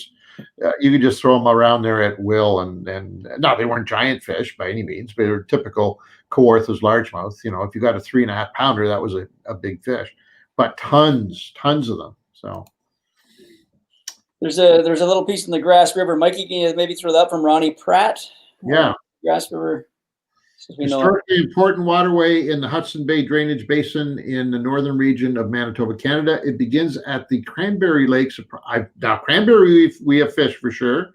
Approximately 27 kilometers east of Cranberry Portage, and runs northeast 500 kilometers to its mouth on the Nelson River. So that's a big river. Yeah, I'm gonna guess that we have. We used to do a lot in Manitoba, like a lot. And I'm going to guess that we have, I mean, great waters to fish in that province. Spectacular. Yeah, Flin Flon. We fished Flin Flon quite a bit back in the day. So sure. yeah, sure. Yeah, I wouldn't doubt it. Too bad we can't remember, eh? That's sad. Do you prefer freshwater or saltwater? Canada. Wow. By the very nature of the geography, we're exposed to an awful lot more freshwater opportunities than salt, but boy, it's pretty hard to not get excited about going out to the East Coast and chasing down, schools of tuna or stripers in the Miramichi. It's pretty tough not to like that, but that'd be a hard one. I really personally.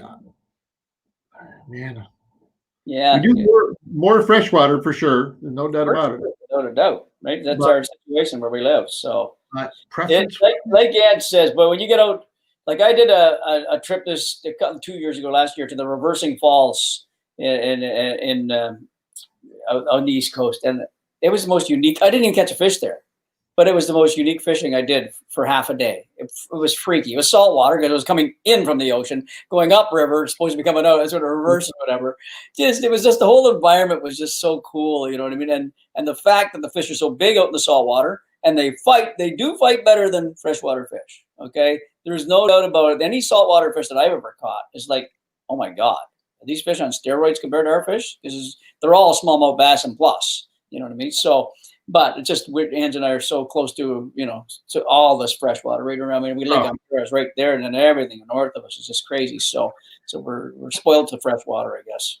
The next fish I have on my line will be my favorite. I'll guarantee you. How's that? I hope you get a mud puppy on. Isn't that?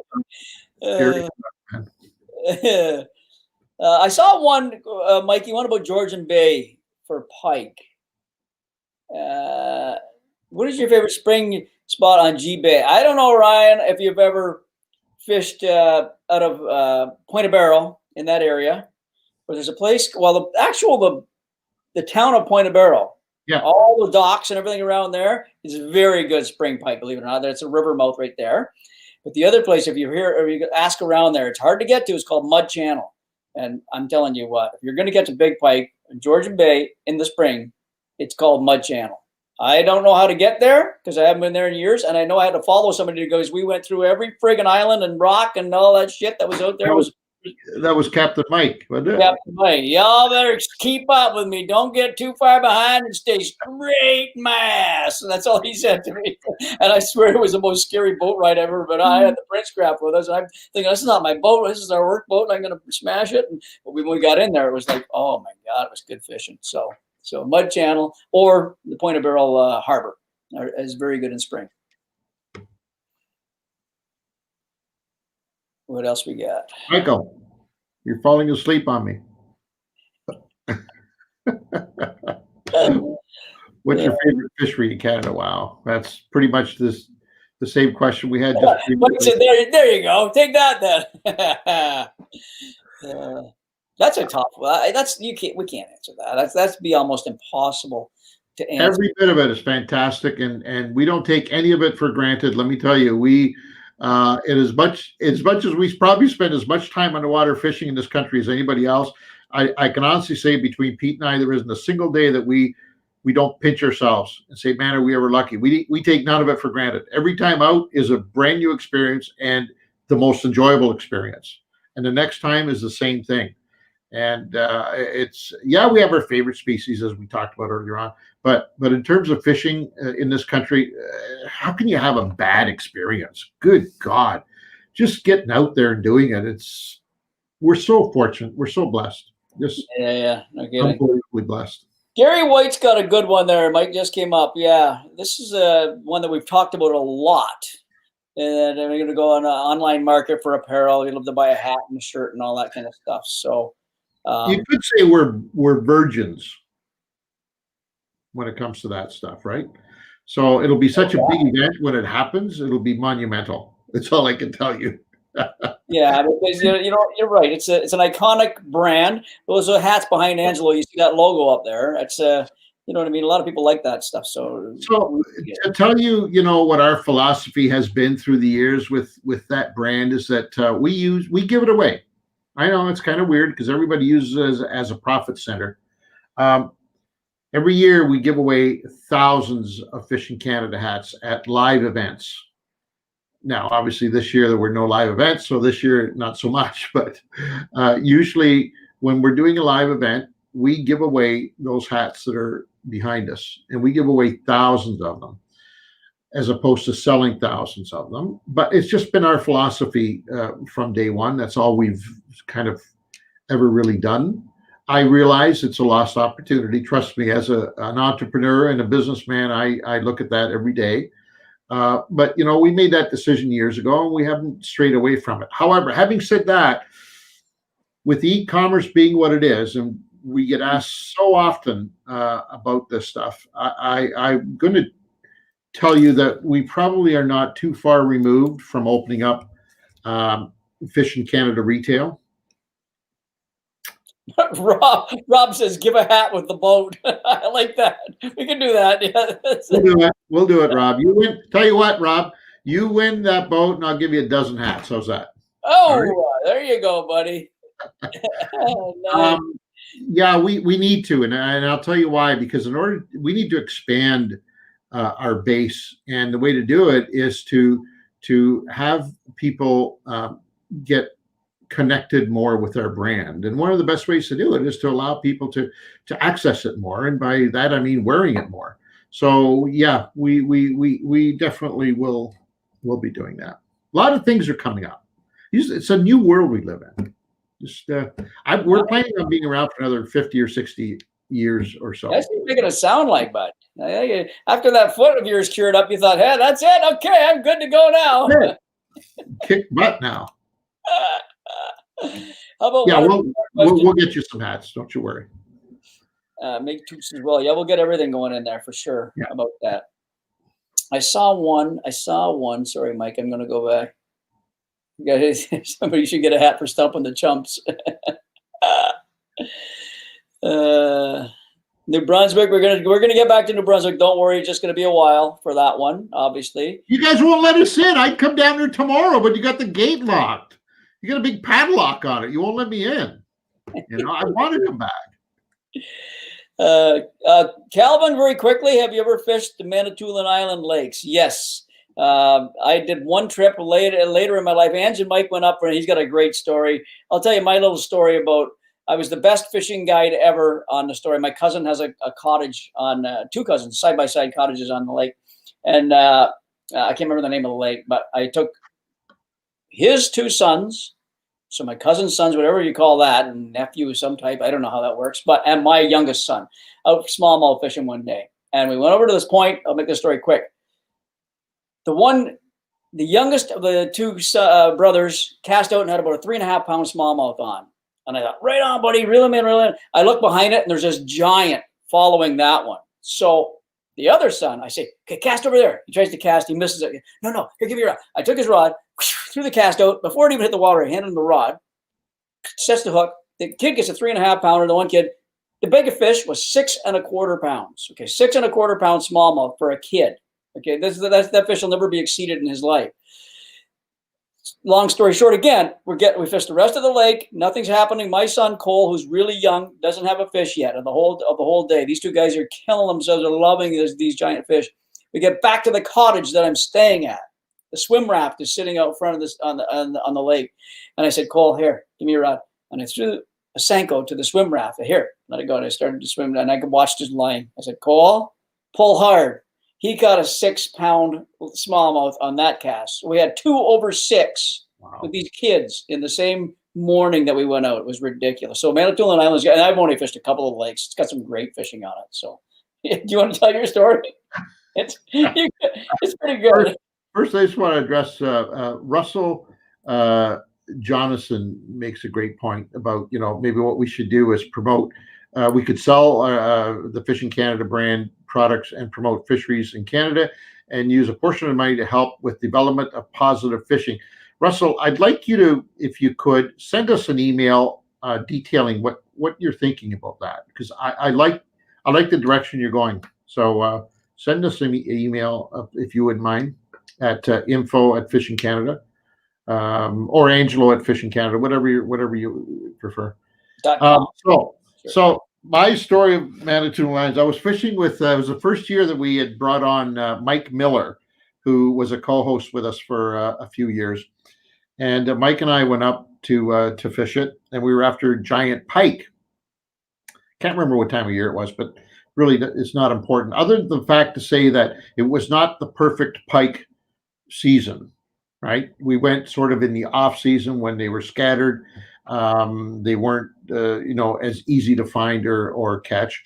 And where we were staying, there was a native community that was running like a guiding service type of thing. And so they asked us if we would mind promoting them, and we said, sure, we can do something. Because they said we can certainly tell you where all the fish are. In fact, we can have one of our members go out with you in his boat, and he can go out ahead and sort of pre-scout the areas where the fish normally are, and he can let you know whether they're there or not, and save, because it's such a vast body. But anyways, he said, so you can save time, because I think we only had 2 days to fish, or 1 day even. And so, he can go ahead and kind of let you know where they are, because this time of year, he says they're really scattered, and you're going to find one fish here, then you're going to have to go 2 or 3 miles and find another fish there, and he can go and check them out and make sure that they're there for you. Duh. I was born at night, but not at night. Of course I'm in for that, Bring it on. So that morning we meet up at the dock, and Clarence, or whatever his name was, I can't remember. That we talked, and he said, yeah. He says, I'll go ahead and I'm going to scout them for you. And if there's no fish in the area, I'll just let you know. But if they're there, I'll just tell you they're there. Okay, good. So off we go. And we're fishing in an area, and all of a sudden he comes back, runs the boat back and comes over. He says, yeah. He says, that second spot I was telling you about this morning, they're in there. They're in there. You need to go there. So sure, we packed up what we were doing, and off we go. And they're in there. That weed point that he was talking about, and we cast, and we cast, and we cast, and we cast, and we look, and we cast, and there's nothing there. So we move on, start going off on our own, and then, an hour or two later, he comes running back. He says, how'd you make out? Well, we didn't make out anything. There was nothing there. Oh. Huh. They were there. Okay. Anyways, so off he goes, and a little later on, he comes over. He says, hey, yeah. They're over on that, that shoal I told you about over there. And yeah, they're in there. Okay, off we go. We go in there. Nothing. Not even a sniff. At the end of the day, we come back, and we're tied up to the dock, and we're kind of licking our wounds, and within a couple of minutes, old Clarence comes running back to the dock and ties up beside us, and him and his couple of buddies that were on the dock, they jumped in his boat and they helped him pick up this. I swear this cooler looked like a coffin, like a white coffin. Imagine a white coffin. Anyways, there was like 4 or 5 of them. They pulled this white coffin out of Clarence's boat and plopped it on the dock and opened up the lid of this coffin. And It was the biggest pike massacre I had ever seen in my life in this coffin. I've never seen so much carnage in one confined area than that coffin. And Clarence picks one of them up that was about, a 45, 46 incher, huge pike, bleeding, he picks up, says, that's the one I told you in that first point where you were going to go. And we looked at him like, so what he had done, he'd gone ahead of us, and he basically vacuumed every single pike that was in those points that he was telling us. He caught them all and put them in his cooler, and then came back and told you, yeah, they're in there. Oh my God! Oh my! I'd love to have heard yours and Miller's watch your guys' faces when that cooler opened up. I would just have died to see that. That would have been so good. I've never seen anything like it in my life. We wasted the whole day following Buddy after he raped and pillaged every single one of the points that he told us that they were holding fish. Oh my God! Anyway, I don't mean to badmouth anybody, but that's my story from Manitoba. I haven't back since. Now, who goes there quite often is the former Minister of Natural Tourism, not Natural Tourism, Tibolo, Michael. He goes there like every couple of weeks. Yeah, I think there's potential. I mean, like that trip I did, I only hit about 2 or 3 lakes, but every one of them was, and there's a lot of fishing. And then there's got, of course, the channel and all that, which I think you guys were fishing all there. You know what I mean? So there's a potential there for a lot of Mindamoya. There's some big walleye in some of those lakes too. I believe there's a Quinte strain that's been brought up in one of the big lakes up there too. Whoa! Yeah. So from what I've heard. Wouldn't that be cool? Yep. What do we got here, Michael? I think we're winding down. Any bass fishing in northwest BC? How far up BC are they found? Northwest.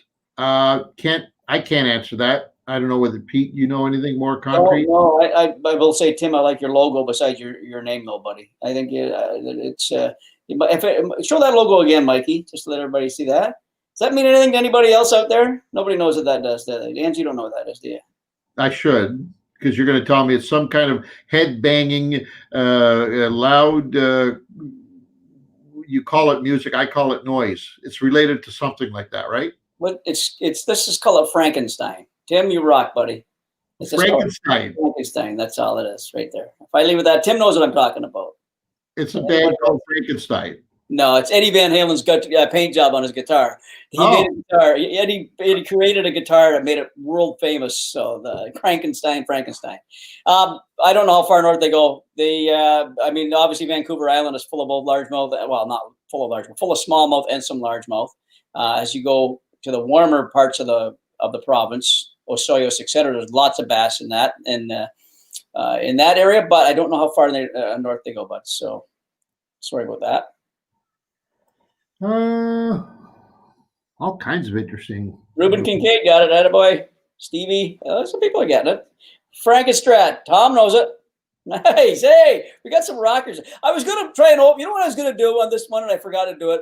I thought about it the other day. Of all our polls, since we didn't have a poll this week, we're starting another one, by the way, tomorrow. So we didn't have one because of this live stream. We changed everything around. So we did have that meeting. So I was going to send out a poll to our people here. What kind of music do people listen to? Because it'd be funny to see, all our people that are regulars here. How many we have? Any jazz listeners? Do you have the country people? What are fishermen kind of, listening to? You and I have totally different music tastes. I mean, there's 100% different. Yeah. You know what I mean? We do the same stuff all the time, right? So it'd be neat to hear the differences in music. It's kind of late now to get that poll going, but maybe we'll do that on the next live stream just for fun, just to have some fun with it. Frankenstrat. Frankenstrat. So there's a strat that's been made by every other type of. Such a guitar, such a classic, iconic guitar. Oh, look at now we got all the boys rocking it now. That's it. Christmas music. That's the way to end it. Perfect. Christmas music. So just recapping so that we're all on the same page. Do you use the music I work in the music booth player in your Garmin Live Scope? What?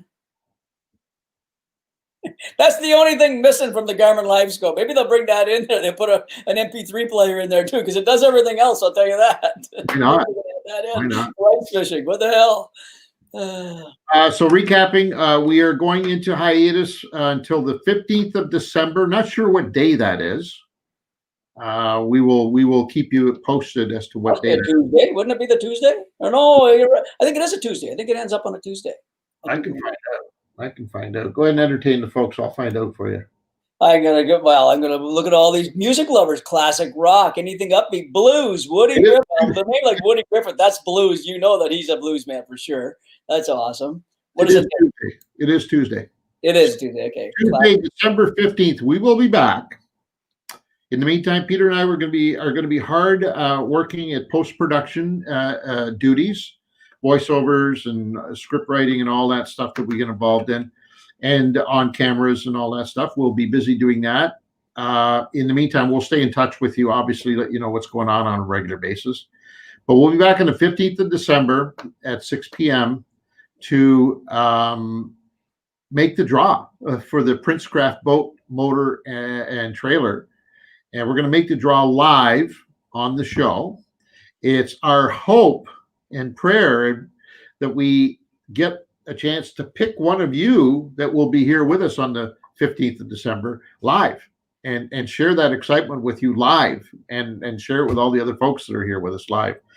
If we do that, if we do manage to do it and you're on here live, we will also, as if it wasn't enough already, we're also going to throw in a Garmin sonar package with the boat motor trailer. If the winner of the boat motor trailer is not on here live with us, we're going to call them live if we connect with them. They will not get the boat motor trailer, or they will get the boat motor trailer. They won't get the Garmin unit. We'll use that unit as a giveaway that following month as well. In the meantime, we will be giving away a beautiful Garmin. Pete showed it to you earlier on. It's the biggest. Slug it up here again. I'll slug it up again, Ange. Yeah.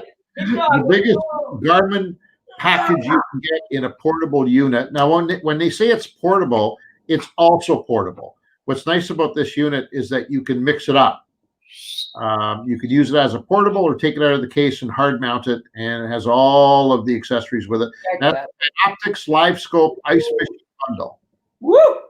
Yeah, that's so a we'll beat. take that away at the end of this month. We're going to start the draw for that as soon as we divest ourselves of the very last Mercury motor for 2020. We will have given away 10 by this coming end of this month.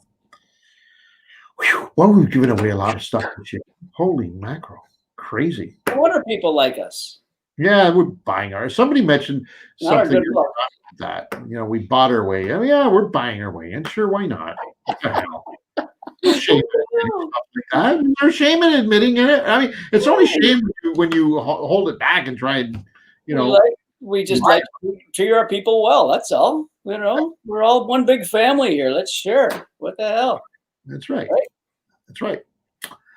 So that are it. Unless anybody else got anything to say. Michael, you're good. I hope you're good. Jordan, I hope you're good. Peter, you got anything to say? Just this week's Fishing Canada episode, Northern Rockies Lodge, the BC show with walleye and grayling. Mikey's going to show that probably on the way out, a little preview to that.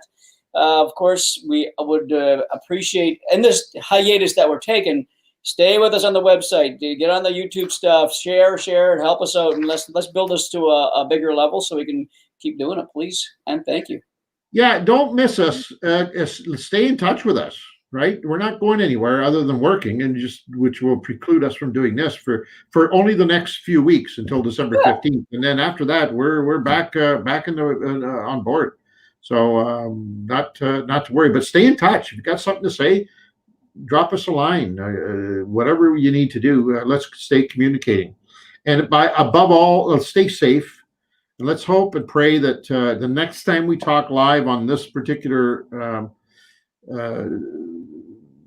In this particular place, maybe we'll all be looking at, you know, vaccines and God only knows what that will make us feel a whole lot better about the situation we're in. it's bound to get a little worse than before it gets better. But let's all suck it up, tough it up, do the right thing, stay safe. Contrary to some popular beliefs, I think, we have to maintain the course with the social distancing and wearing of the masks and washing and all that stuff. So let's not give up on that. And we will see you prior to Christmas. Thanks, everybody. Take care. Up here in BC, north of the Rockies. I guarantee you we're running along thousands of fish. I'm seeing them on live scope. We're catching them on every drop. Oh, there he is. I got him. Buddy, I see 20 right now in front of me. Here in northern BC. Man, oh man, this fishery is ridiculous. Powerful. Oh, I'd catch these fish all day long.